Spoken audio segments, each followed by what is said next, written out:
এলাকার উন্নয়নের জন্য সর্বপ্রথম যে কাজটা আমাদের করা উচিত সেটা হলো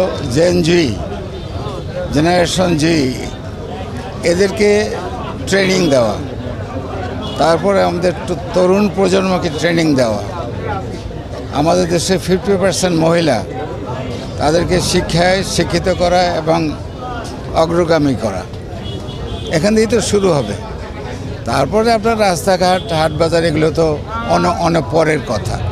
ইনশাল্লাহ বিএনপি যে কাজগুলো শুরু করেছে এই আমাদের জেনারেশন জি দিয়ে, আমাদের তরুণদের দিয়ে, আমাদের মহিলাদের দিয়ে, এটাই আসলে উন্নয়নের মূল চাবিকাঠি।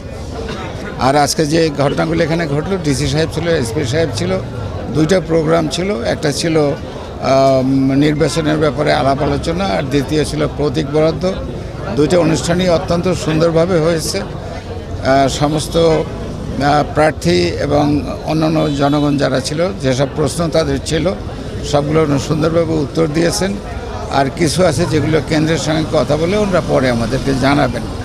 আর সবচেয়ে বড় প্রশ্ন ছিল সিকিউরিটির জন্য সরকার, যেটা আমরা হোম মিনিস্ট্রি এবং পুলিশ হেডকোয়ার্টার থেকে শুনেছি, 9 লক্ষের উপরে army, navy, air force, BDR, police, RAB,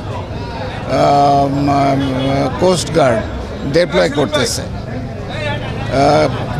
in aid of civil power. যদি এটা ডিপ্লয় শুরু হয়ে গেছে এবং ডিপ্লয় হয়, তাহলে যেসব সিকিউরিটির কথা উঠেছে এগুলো আমার মনে হয় না কোনো প্রবলেম হবে। তবে দেশি প্রদেশি বিদেশি কিছু ষড়যন্ত্র তো চলছে এবং চলবেই।